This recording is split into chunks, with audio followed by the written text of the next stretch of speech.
नमस्कार दर्शकों। सनातन धर्म और भारतीय संस्कृति की श्रृंखला में हम आपके समक्ष फिर उपस्थित हैं। आज हम बात करेंगे कर्म के सिद्धांत के ऊपर। हमारे बीच में मौजूद हैं डॉक्टर आर के वर्मा जी, जो हमारे इस वक्तव्य को स्पष्ट करेंगे कि हम जो आपके प्रश्न हमको प्राप्त हुए हैं, हम उनसे पूछेंगे। डॉक्टर साहब नमस्कार। नमस्ते। डॉक्टर साहब, सनातन संस्कृति में कर्म का सिद्धांत है जी और साथ में भाग्य व ईश्वर की भी बात है। जी ये विरोधाभास नहीं है? देखिए, एक बार हमारे आपके बीच में बात हुई थी। हाँ जी। और उसमें यह था कि सनातन धर्म में ईश्वर को पाने के 3 मार्ग हैं। कर्म मार्ग है, भक्ति मार्ग है, ज्ञान मार्ग। हाँ जी, बिल्कुल। अब आपका यह जो प्रश्न है वो ये है कि कर्म का सिद्धांत सबसे बड़ा माना जाता है। हाँ जी। क्योंकि कर्म ही नहीं करोगे तो फिर जीवन के कोई मायने ही नहीं रह जाते। तो कर्म का सिद्धांत यदि सबसे महत्वपूर्ण है तो फिर ईश्वर का और भाग की बात कोई करता। अक्सर हम लोग कह देते हैं यार भाग में नहीं था। हाँ जी, बिल्कुल। फिर कह देते हैं ईश्वर चाहेगा तो होगा, है ना। तो ये बात बिल्कुल एक विरोधाभास सी लगती है, सतही तौर पर ऊपर से लगती है कि ये अजीब सी बात है यार। जब कोई आदमी कहेगा जब हमें कर्म ही करना है तो फिर बात ही खत्म हो गई। लेकिन ऐसा नहीं है। मैं आपको बताऊं कि कर्म करने के बाद भी आपको फल मिलेगा या नहीं मिलेगा, निश्चित नहीं है। ये निश्चित नहीं। ये डिपेंड करता है, निर्भर करता है कि प्रभु की मर्जी क्या है, आपके संचित कर्म क्या है, भाग्य कह लीजिए, कुंडली कह लीजिए, ग्रहदशा कह लीजिए, कुछ भी कह लीजिए। इन सब चीजों को जब आप मिला देते हैं तब जो एक निचोड़ होता है वो आपको प्राप्त होता है। हाँ जी। तो आप एक मजदूर दिन भर कर्म करता है, दिन भर कितनी मेहनत करता है ना।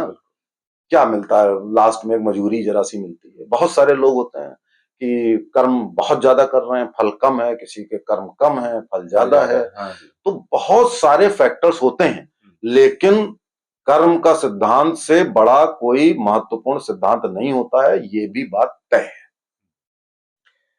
डॉक्टर साहब, यदि सारी स्क्रिप्ट पहले से लिखी है कि जो होना है वो होगा, फिर तब कर्म की बात कैसे? अब देखिए, पहला और दूसरा ये रिलेटेड है। अक्सर ये कह दिया जाता है कि सारी स्क्रिप्टेड है। हाँ। कि ये चीज ऐसी होनी थी तो तुम उससे मिले, ऐसी नहीं होनी थी तो तुम वहां नहीं जा पाए। हम लोग अक्सर कहते हैं और आमतौर की भाषा में यही कहते हैं कि सब चीज स्क्रिप्टेड है। हाँ। मैं आपको बताऊं, पहले प्रश्न और इस प्रश्न के दोनों के उत्तर में ये बात आ जाती है। स्क्रिप्टेड है, लेकिन ये स्क्रिप्ट फिक्स नहीं है। अच्छा। ये स्क्रिप्ट बदलती रहती है, आपके कर्मों के अनुसार बदलती रहती है। अगर आप जीवन में सारे कर्म अच्छे करते रहो तो वो स्क्रिप्ट उसमें चेंज करता है प्रभु कि अब ये सब अच्छे चल रहे हैं, अब ये करो इसका अच्छा, अब ये करो इसका भी अच्छा। बीच बीच में आपने कुछ गड़बड़ करी, कुछ वो करी।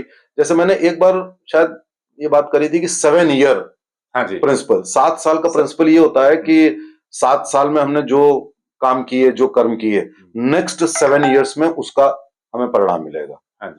कि मान लीजिए इस 7 साल में हमने चोरी, भ्रष्टाचार, ये सब कुछ किया, तो नेक्स्ट 7 ईयर्स में हमें उसका परिणाम भुगतने को तैयार रहना चाहिए। वो नेक्स्ट 7 ईयर पुनर्जन्म एक तरीके का हो गया। हाँ, ये कहते हैं ना कि अगले जन्म में तुम्हें काम करना है, वो अगला जन्म नेक्स्ट 7 ईयर। आपका ये काफी इसमें डिटेल में वक्तव्य भी है। हाँ, तो उसमें ये कि नेक्स्ट 7 ईयर में तुम्हें, इस 7 ईयर में तुमने बहुत अच्छे काम किए, तो नेक्स्ट 7 ईयर में तुमको फिर क्या कहते हैं, उसके परिणाम आना शुरू हो जाएंगे। अब अच्छे कर्म करने पे एकदम से तो परिणाम आ नहीं जाता कि आज आपने कोई बहुत बढ़िया काम किया, अब आप सोचेंगे यार अच्छा हुआ नहीं, आप कहेंगे यार अच्छा हुआ नहीं, कुछ ऐसे नहीं होता।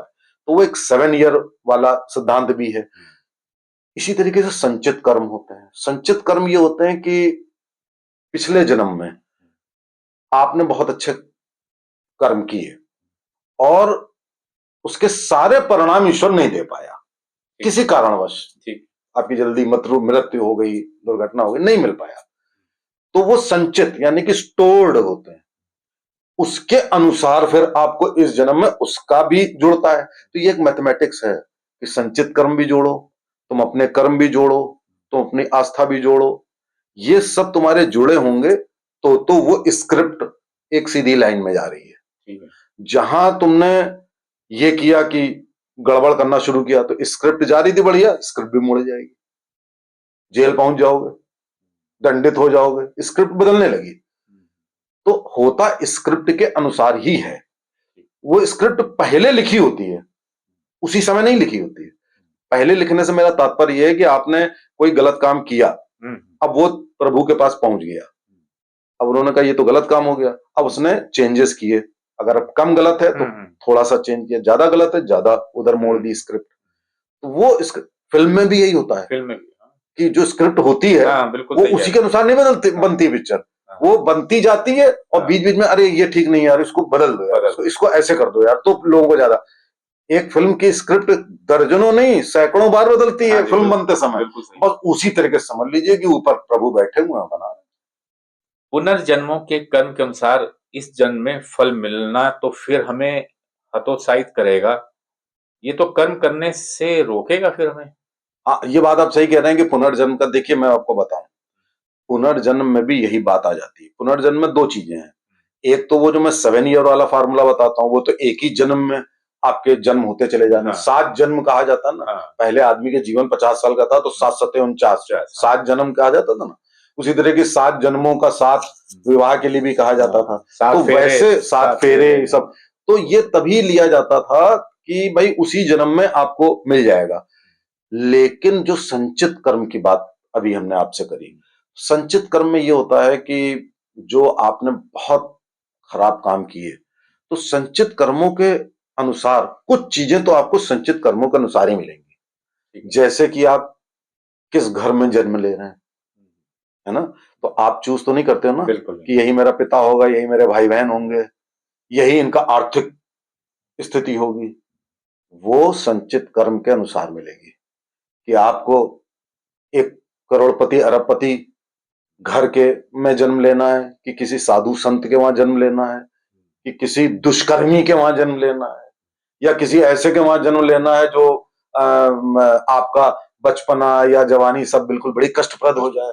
ये तो देखिए संचित कर्म। अब आप इसका मैं आपको उदाहरण बताऊं, कहते हैं कि रामचंद्र जी के बाद जो कृष्ण जी आए तो विष्णु के ही अवतार थे, है ना, और रामचंद्र जी ने बाली को मारा था, तीर मारा था, बिल्कुल मारा। तो बाली को मारा था, वो कहते हैं वो गलत किया था, ये बात थी। तो वो ये था कि वो कर्म गलत है, ठीक है ना। भगवान राम को 14 वर्ष का वनवास भी मिला था। कहते हैं जब कृष्ण जी पैदा हुए तो वो 14 वर्ष का जो वनवास था, तो वो 14 साल तक अपने माता पिता के पास लग के रहे, वो अलग नहीं हुए माता पिता से। 14 साल तक कृष्ण जी कहां लग हुए, बिल्कुल। तो वो भरपाई हुई संचित कर्म के अनुसार। और जो बाली को मारा था, तो कहते हैं कि 125 की उम्र में कृष्ण जी जब बैठे बांसुरी बजा रहे थे तो उनके पैर में तीर लगा था, और वो तीर लगने से वो उनकी मृत्यु हुई थी। ये वही तीर था जो राम जी ने बाली के, वो क्या बात। तो कहने का मतलब ये कि ये एक उदाहरण के लिए समझा रहे हैं। तो संचित कर्म के अनुसार कुछ घटनाएं अवश्य होंगी जिन पे आपका कोई कंट्रोल नहीं है। तो अंत में क्या होना चाहिए, क्या करना चाहिए, कौन सी थ्योरी शाश्वत है, ये बताइए। हाँ, ये देखिए 100 बात की एक बात की, हम कर्म को माने कि भाग को माने कि ईश्वर को माने कि भक्ति को माने कि क्या माने, ज्ञान को माने। देखिए ऐसा है, जीवन में हर चीज चाहिए होती है। कर्म भी करना है तो कर्म तो सकारात्मक भी हो सकता है, नकारात्मक भी हो सकता है ना। जो बम फोड़ रहा है तो बम बना रहा है, उसको आप एक तरीके का कर्म ही कहो, बिल्कुल कर्म, है ना, लेकिन वो तो नकारात्मक हुआ ना। तो कर्म भी कर रहे हो तो सकारात्मक होना चाहिए। तो अब आप कर्म जो कर रहे हैं उसमें दया भी हो, अहिंसा भी हो, मानवता भी हो। जब सब कुछ होगी तो आपको भी संतुष्टि मिलेगी कि मैंने ये काम किया, ठीक है ना। उसके साथ तुम्हें ईश्वर में भी आस्था रखनी, क्यों, क्योंकि तुम्हारे हाथ में सब कुछ है नहीं, तो ईश्वर में आस्था क्यों नहीं रखोगे। इसके बाद भी भाग्य ईश्वर का ही एक रूप है, ईश्वर का ही एक रूप है कि भाई आपको मिलना, कोई कमी रहेगी कर्म में या क्या है, तो भाग्य भी हो गया, ग्रह भी हो गए। अरे भाई ग्रह में जो हमारे ऋषि मुनि जो ज्योतिष शास्त्र ग्रह का दे गए, तो वो जो ऊपर से जो बृहस्पति है, बृहस्पति के 12 साल में जब आता है उसी जगह, तो कुंभ मनाते हो, क्योंकि बृहस्पति की ग्रेविटी सबसे ज्यादा होती है और उस ग्रेविटी के कारण पृथ्वी से जो सारी चीजें टकरा नहीं पाती हैं और वो ग्रेविटी आपके शरीर के ऊपर भी इफेक्ट डालती है। चंद्रमा की ग्रेविटी, बृहस्पति की ग्रेविटी आपके उस पर डालती है, उनका भी प्रभाव कहीं ना कहीं पड़ता है। तो ये सारी चीजें मिला करके होती हैं, लेकिन दो चीजें बिल्कुल शाश्वत है। सत्कर्म करना, सत्कर्म बोल रहा हूं, कर्म सत्य के आधार पे होना, तो ये जिस कर्म में सत्य हो वही सत्कर्म, तो सत्कर्म होना चाहिए और ईश्वर में आस्था, क्योंकि प्रभु के कारण ही बने हो। यहां भी सब गॉड पार्टिकल हैं, प्रभु सब देख रहे हैं, हम आप बात कर रहे हैं, प्रभु देख रहे हैं कि आप क्या कर रहे हो। तो जीवन में ये दो चीजें अगर आपने कर ली तो फिर कुछ करने की जरूरत नहीं। संचित कर्म के हिसाब से आपका जन्म कहीं हो गया, उसको भी सत्कर्मों से ठीक करिए। बिल्कुल, आप गलत घर में आपने जन्म ले लिया, आपने डकैत के वहां जन्म ले लिया, वहां भी साधु निकले, बिल्कुल निकले, उन्होंने सत्कर्मों से अपना जीवन बदल दिया। तो आप सत्कर्म और ईश्वर की आस्था से अपने संचित कर्मों को भी अगर बदलना चाहें तो थोड़ा बहुत वो भी बदले जा सकते। आपका मतलब यह है कि सत्कर्म करें, ईश्वर पे पूरा विश्वास रखें।